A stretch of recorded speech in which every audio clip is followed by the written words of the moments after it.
Yan po mga idol, alam po ninyo kung ano po ang gagawin ko dito mga idol. Yan.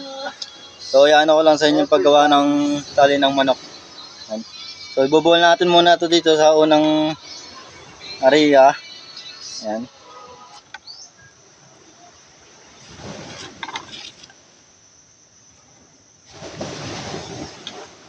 Yan na nabuhol na po natin yung ano, yung pinaka-pundo niya mga idol. Yan. Yan na ano na po natin. So isusunod po natin mga idol. Yan natin tong yan. Ganito lang mga idol. Suot lang dyan. Yan. Kaliwat kanan lang yan mga idol. Ganun lang.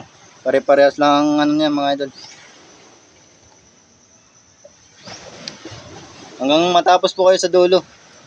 Yan lang po yan.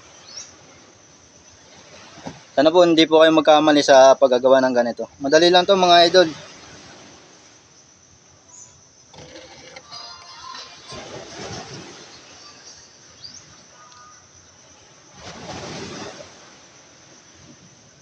Yan, paulit-ulit lang po ito mga idol. Paulit-ulit lang.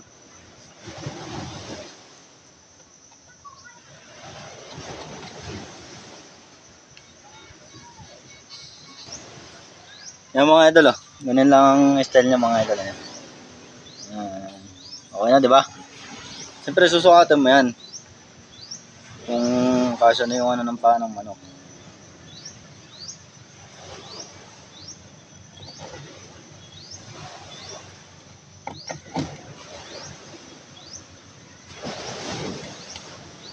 Di ba dali lang mga idol?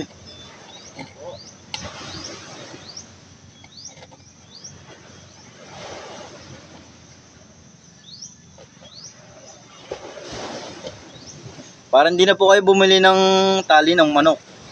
Kayo pa ang gagawa. Di magagandahan pa kayo sa gawa nyo.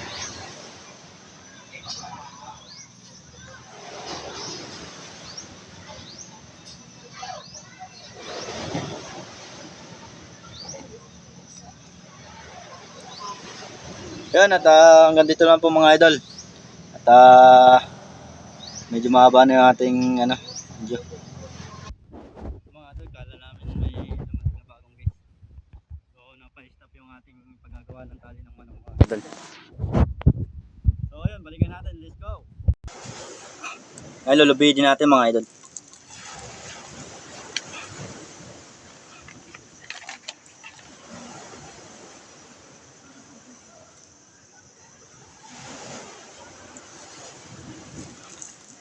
Yan. So ayan mga idol, abangan na lang po ninyo yung tapos ng aking paggagawa ng ano, ng tali ng manok.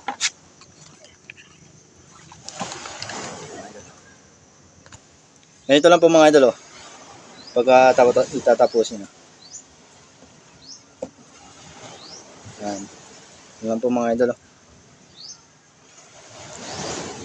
Pa gulok din yan.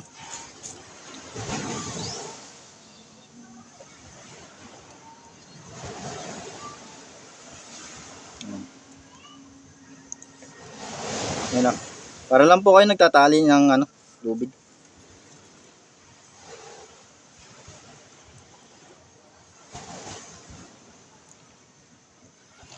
Yon, tapos na mga idol. Yan, okay na. Yan.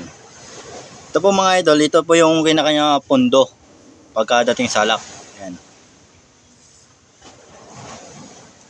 Diba? Okay na po mga idol. Oh. Ayos.